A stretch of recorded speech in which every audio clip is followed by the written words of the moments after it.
Hello everybody and welcome back. I hope you're all sticking with me. In today's section, we are going to be talking about a topic very closely related to our last class, and that's the concept of information processing. In particular, we're going to be looking at some very specific types of cognitive development instead of some overarching theories that relate to that particular area.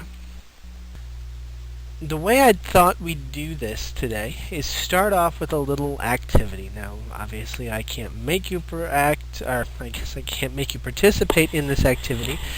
But if you'd like to, and if you want to get some more from today's class, now would be a great chance to do that. So if you do want to participate in today's activity, what I need you to do is stand up, clear some room around you so you have a little bit of room to move. Make sure that there's nobody watching you so you don't embarrass yourself. And after you've done that, I want you to click on the next slide and we will get moving with this activity. So in this activity, you're going to be just reading what's there. I'm not going to say anything. I'll transition from one slide to the next when I anticipate that you should be done with the activity at hand. Alright, here we go.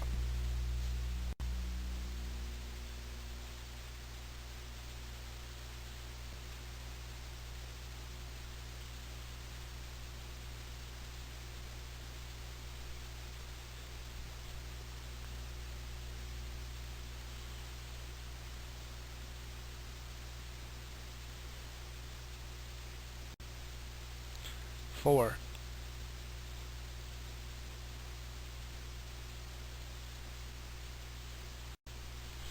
Alright, now I'm hoping that all of you did this fairly well and that nobody hurt themselves, even though it wouldn't be the first time. And I also hope that all of you guys said the number 4 and not the number 7 in that last one.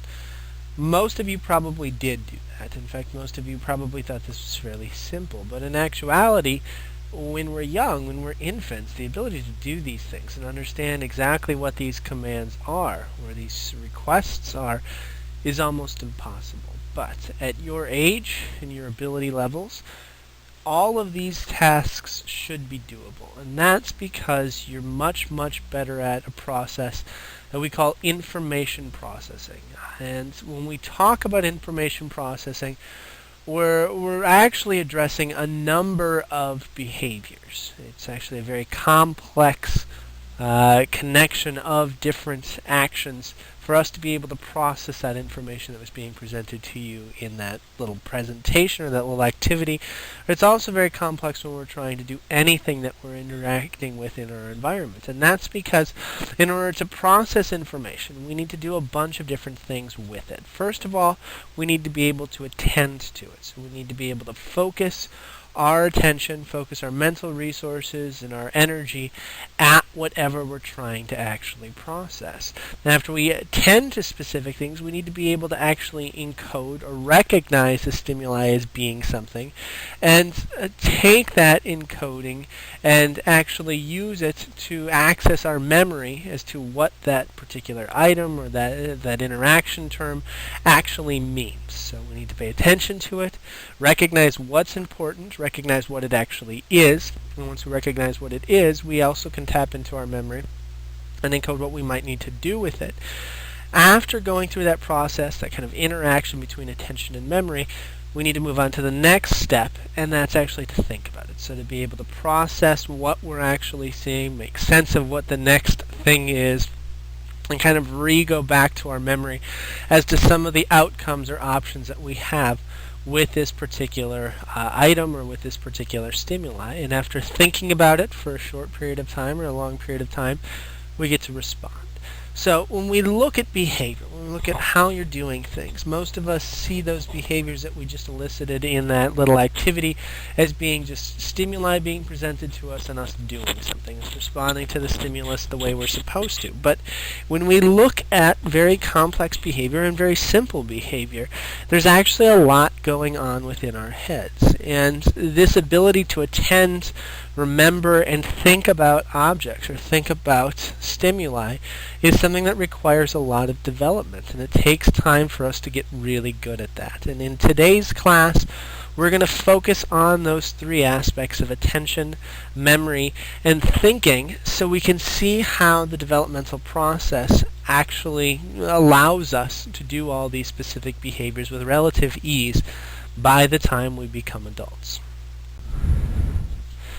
Now, this process of information processing actually is something that we study because as we age, and when we look at development, what we see is the older we get, the older we become with both cognitive processing and physical age, the more automatic our behaviors actually become, or the easier these cognitive processes actually become.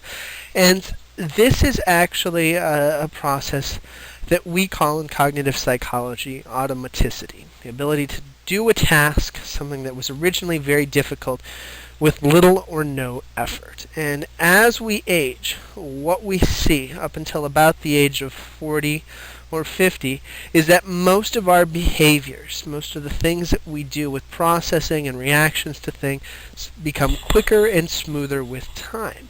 And that's because our brains and our minds are actually creating links and training themselves to be able to do things more quickly. So when we look at information processing, what we're looking at with development is kind of the speeding up or the ease of specific things. If you want to think of an example of what automaticity is like, think back to the first time that you drove or walked to your apartment that you're now living in, or your house that you're now living in. That first trip was probably fairly difficult to do. You had to pick up on all the cues in your environment. You had to pay attention to the speed limit. You had to know where all the signs were and pay attention to all the traffic that was around you. You might have even had to turn off your radio or tell people to be quiet as you were processing this stuff, because it required all of your cognitive resources to do this task. And it probably took you a lot longer to respond to stimuli when you're doing this task. But by the 100th time that you had driven home or walked to your house, what typically happens is that behavior starts to change. That behavior starts to become what we call more automatic. So you're not even attending to what's going on in your environment that much. You're not even paying attention to all the different cues. You're just doing it without thinking. In fact, a number of people, when this behavior of going home has become automatic, can actually get in their car and not even remember the process of going home, that process of traveling home, because it's so ingrained in their minds. And this is what happens with a lot of information processing. We just do it so many times that we don't even think about the particular behaviors when we're committing them. And that's what we're going to look at with this concept of information processing. And we're going to start with the very first aspect of information processing that we talked about. In particular, we're going to focus in on the topic of attention, how we recognize things, how we decide to actually concentrate our energy or our focus on a specific object. And when we look at this concept of attention, the ability to pay attention to something all of us kind of know intuitively, there's actually a couple characteristics of attention, or a couple of abilities within the field of attention that we actually have to develop in order to pay attention successfully to something, in order to, be a person that has good attention skills. The first aspect of attention that's very important is something called selective attention, the ability to actually focus in on a specific stimulus while ignoring other stimuli. Now, most of us have the ability to do this, but some of us still struggle with this particular aspect when we can focus in on something. So if you have the ability right now to listen to my voice, listen to what we're talking about, then you're displaying selective attention. But if that phone sitting next to you, or that person chirping in your ear, or that television is kind of distracting you every couple of seconds, that's an indication of a deficit of selective attention skills. Now, that might just be because you're not enjoying this class, or you're just kind of distracted at the moment. But as we grow, as we age, what we see is an increase in selective attention skills. And we're going to talk about specific stages in growth where selective attention skills improve in a few minutes. But before we get to that, we'll talk about some other types of attention skills that we have. The other one that we have to develop is something called divided attention. So we've got selective attention, where we can block things out to focus on one thing, and divided attention, where we actually focus on multiple things at the exact same time. So if you're listening to this and watching TV at the same time, or listening to this and maybe trying to clip your nails, and you're doing both of these things fairly well. We're going to talk about how you're never really great at it, but at least you can do it fairly well as we age. Then you're displaying divided attention skills. And it's another thing that we have to develop with age. We also have to develop something called sustained attention, the ability to focus on something for a very long period of time. And this is something that many of us struggle with, even in adulthood. And I'm assuming this class might have brought that to your attention. If you can't sustain listening to what's going on for more than a few minutes, or you've gotten to a point where you just kind of turn it on and hope that you're listening, well, that's an example of really struggling with this sustained attention. And what we see is that specific things can typically allow us to sustain our attention for a longer period of time when we're adults.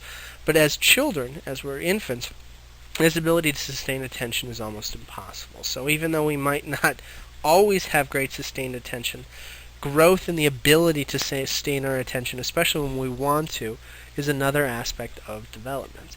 And the last big attention skill that we have to grow in, one that we kind of take for granted as adults, is this ability to execute something called, is this ability to have something called executive attention. The ability to really control what we're paying attention to. Most of us don't have this problem. If something runs in front of us, we don't automatically have to stare at it while we're trying to do something very important. I'm always brought back to the movie Up, if any of you have seen it, with the dogs that every time they see a squirrel freak out and have to stare at it. Well, that's kind of an example of poor executive attention, right? You have to be able to focus in on what you're looking at, what you're paying attention to, and not be distracted by what's going on in the environment. And as we grow, as we age, we usually have the ability to kind of allocate our attention skills to something and not be as easily distracted by other things in the environment. So we're planning on what we're focusing on. We're not just kind of randomly having our mind focus on object to object as we're progressing throughout the day. And as we age, all these attention skills, and we're going to go into them more specifically when we look at specific ages, are constantly improving. But we have a lot of different things, as you can see, that require improvement for us to be able to effectively pay attention to different things within our environment. We're going to start out the concept of attention development by looking at infants. And as is usually the case with things like physical development, and we talked about earlier with cognitive development of like basic skills, infants really don't have much going for them at birth with attention. In fact, most infants really don't have the ability to even focus their attention on anything for more than a few seconds. And if they do focus their attention on something, it's entirely random. So they don't get usually to choose what they're focusing on. It's whatever their eyes lock on, whatever their ears pick up, is what they're going to pay attention to. And that'll last for a few seconds, and then they'll be drawn to something else. So if your child looks in your face, when you have a 1-year-old child, and then quickly moves away to something else, don't take offense. It's not that your child doesn't like you. It's just that their brain isn't wired yet. It's not ready yet to be able to pay attention to something for very long. In fact, when we look at attention skills, what we see with young children is kind of this attention-changing process that relates to two different topics, this concept of habituation and dishabituation. So attention is drawn to something when a child is dishabituated to something. When they see something that's unfamiliar, when they see a change in something that's familiar, their attention at this point is automatically drawn to that. But it only lasts as long as that object is dishabituated. Once they become habituated to that stimulus, they tend to decrease their responsiveness to it. So they just kind of look at something else, or their body gets distracted by something else, and they lose interest in that object or that shape until something else is changing about it. And that's why a lot of parents you'll see with little kids are frantically moving around, kind of shaking things, doing anything they can to draw the attention of an infant. Because once something becomes repetitive, once something becomes predictable, a child's natural inclination at this point in time is to focus in on something else. And that doesn't mean that you're boring them, that just means that they're not programmed to continue sustaining attention to something that they're actually used to. After about 3 months, though, we start to have some ability to detect, or I guess direct our attention to specific things. But it's certainly not that good. So young newborns can't really decide on what they're focusing on by about the age of 1. Kids have a slight ability to focus on the things that they want to, but even when they focus on things, their attention is very brief, and it's just kind of lost if they habituate to whatever they're looking at. But as we continue to age, we start to gain the ability to focus on things, and by the time we reach childhood, we usually can focus on things for about 10 seconds, sometimes even 20 seconds, and we can start to direct our attention to things that we're actually interested in. However, the ability to block out other things, the ability to have divided attention is completely lost on infants. As we start to age in infancy, though, we also start to gain the ability to do a very specific type of attention skill that helps us when we grow older. And this is the ability to do something called joint attention, the ability to focus on multiple things that are associated with each other. Now, this might seem kind of random, being able to focus on multiple things, but joint attention is huge in the learning process. It starts at about 8 months of age, and when kids get to this stage, when they're able to focus on multiple things at the exact same time and exhibit joint attention, kids' learning abilities just skyrockets. And one of the key aspects of joint attention that usually coincides with it just a few months afterward is the ability to do something called gaze following. Gaze following involves kind of focusing on the face of whoever they're interacting with and what their eyes are actually looking at. So if you see on this picture down below on the right hand side, and I said Blorg, well, just listening to me say Blorg doesn't tell you a lot about what you're actually looking at, right? It could be a green object, it could be stripes, it could be 2 teeth, it could be a 4-legged animal, it could be the shadow, it could be the yellow stripes, it could be the way the feet are turned. You have no idea what a Blorg actually is.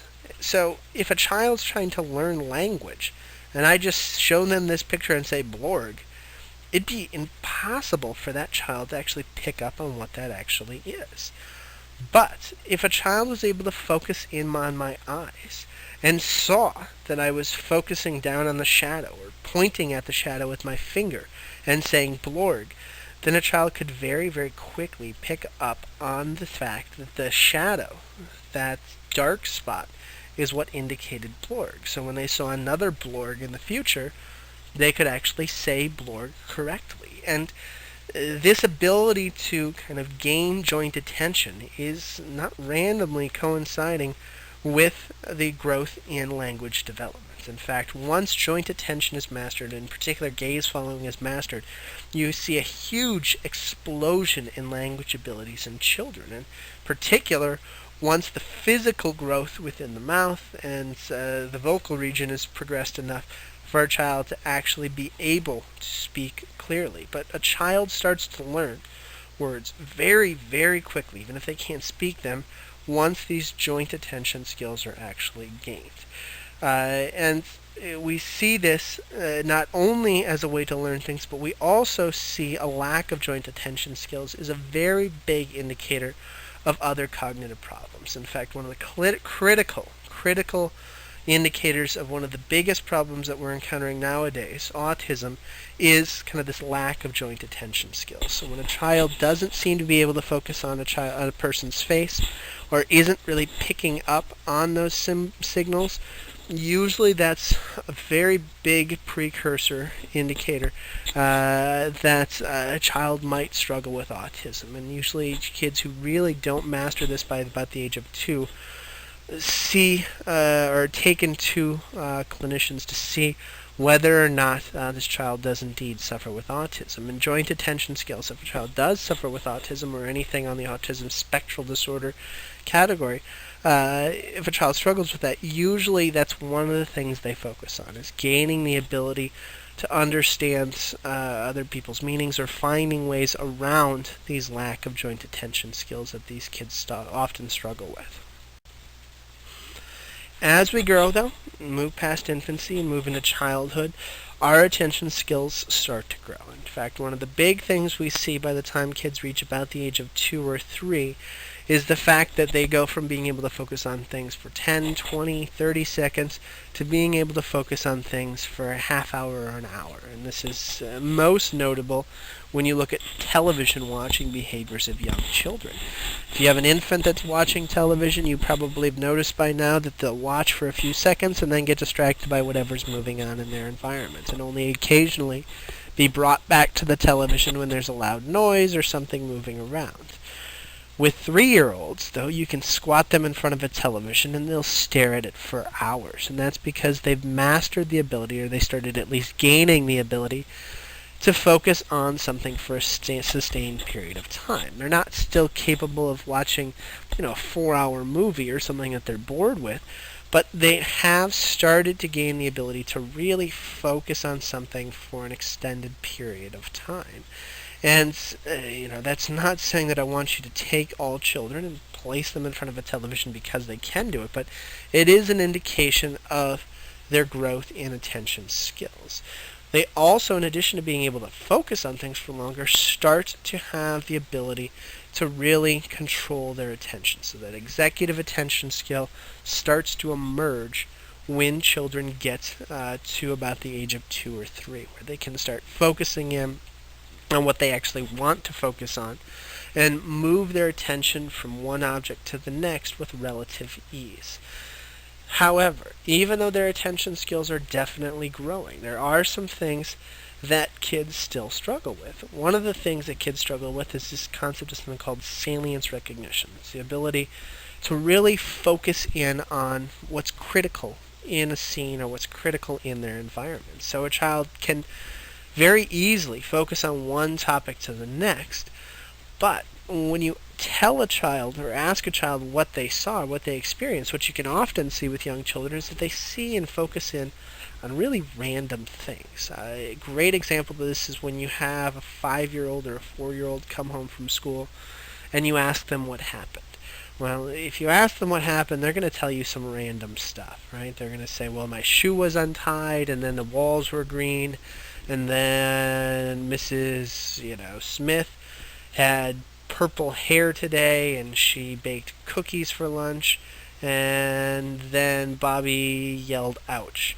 Now, there's no theme to that. There's no real focus in on what's going on, but this is exactly what children typically see in their world. They're just kind of focusing in on random things, and that's because they haven't really picked up on what's salient to the situation, what's really important, and what's worth noting about it. So even though they're focusing in on things, you see a child watching TV for a long period of time, a lot of the time when we look at children's behavior, they pick up on random stuff, and that's because they're not really accustomed to knowing exactly what most people focus on or what would help them most to focus on in that particular situation. Another thing that they struggle with is this concept of something called planfulness, and that's the ability to kind of shift attention from one specific aspect of something to another. So if you gave a child a test like the one in the next slide,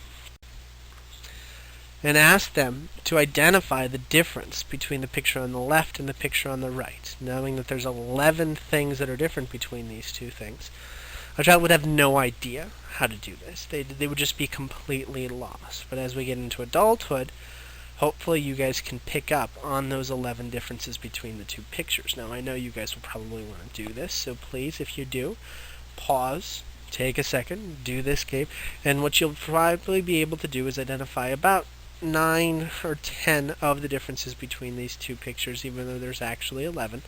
But being able to do that, being able to process that information, is something that requires considerable growth in our attention skills. So it requires us to be able to really pick up on the small, subtle differences between things, but also plan how we're going to actually pick up on those small, subtle differences.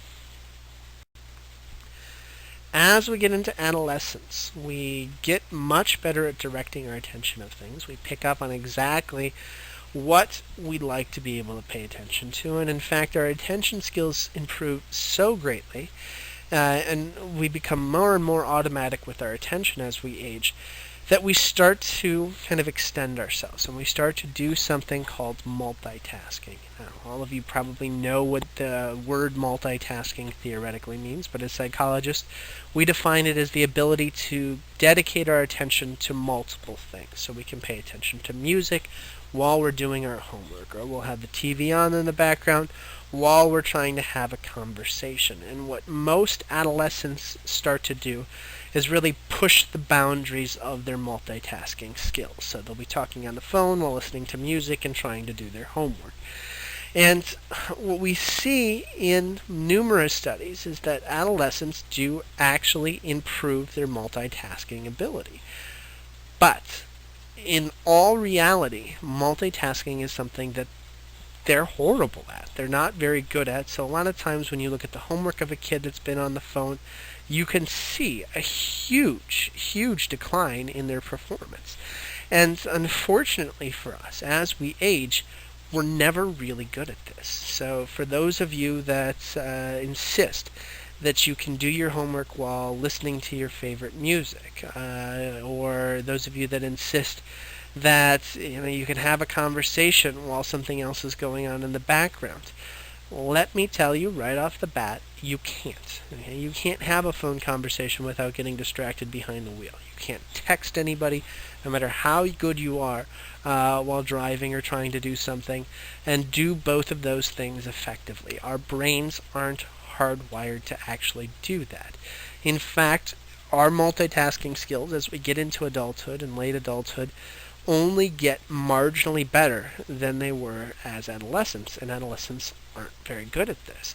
The only thing that actually changes is our confidence in our multitasking ability. And it's ironic because most of us recognize that other individuals are horrible multitaskers. We have this belief that everybody else on the road can't multitask. We have this belief that all of our friends and everybody else can't do multiple things. But for some reason, most of us also believe that we're an exception to the norm. And that belief is predicated on mere fallacy. But that doesn't mean you're the only one that thinks that, or that doesn't mean that other people aren't the only ones that think that. It's kind of a universal growth and confidence with multitasking that really isn't justified in what we see in a number of different experiments. Fortunately for us, though, we do grow in attention skills. Even multitasking isn't great when we reach adulthood. Most of us become very good at specific types of attention skills, the four that we talked about. The ability to have joint attention is also something that we grow in. But also that selective attention is really good at this point in time. We can have very good executive attention, so we know what we're focusing on. We can sustain our attention. All of these types of attention get much better from our childhood and adolescence when we become adults. But that being said, there's a dramatic difference from individual to individual in attention skills. So some of you might have friends or peers that can't pay attention to things for more than 30 seconds still, even though they're adults. And you might have ones that really are just kind of distracted by anything that's going on in their environment, while you might have other friends that can focus in on the most mundane thing for hours. You might have friends that can focus on video games for 24 hours straight and not be able to pay attention to a lecture for more than 5 minutes. Well, that speaks to the variations in attention skills that are usually a product of experience and training as we age. But there's always the potential within most of us, unless there's some physical cause or some social cause that's really impeding us. Unless that's the case, all of us are growing in our attention skills until we reach adulthood, and typically until we reach late adulthood. So somewhere within our mid to late 30s, actually usually in our 40s is when it starts to decrease a little bit. It's only a small decrease, but as we get into much, much later years, our abilities do start to decline. So we lose our divided attention skills. We just kind of focus in on one thing and everything else tends to black out. We also lose the ability to ignore things, so we're kind of distracted, and that means we're kind of lost in what's going on with what's going on, or sorry, lots with what's going on what we're focusing on. And we also usually kind of revert back to childhood where we lose our ability to maintain attention for very long. But just like a lot of other cognitive skills and physical skills, if you continue really pushing your attention skills and you really focus in on specific things and you're very active both physically and cognitively, this decrease in attention skills is very, very minimal, even in our 70s and 80s. In fact, there's a number of studies that have shown that very active people almost have the exact same attention and cognitive skills as those that were as they did when they were in their 20s and 30s. So attention is definitely something that declines for most people over age, but there's a possibility that this is a small amount of a physical process and more of a social kind of lack of training process that often is accompanied by our elderly years, where we're not always pushed to work as hard and pushed to think as much as we did when we were younger.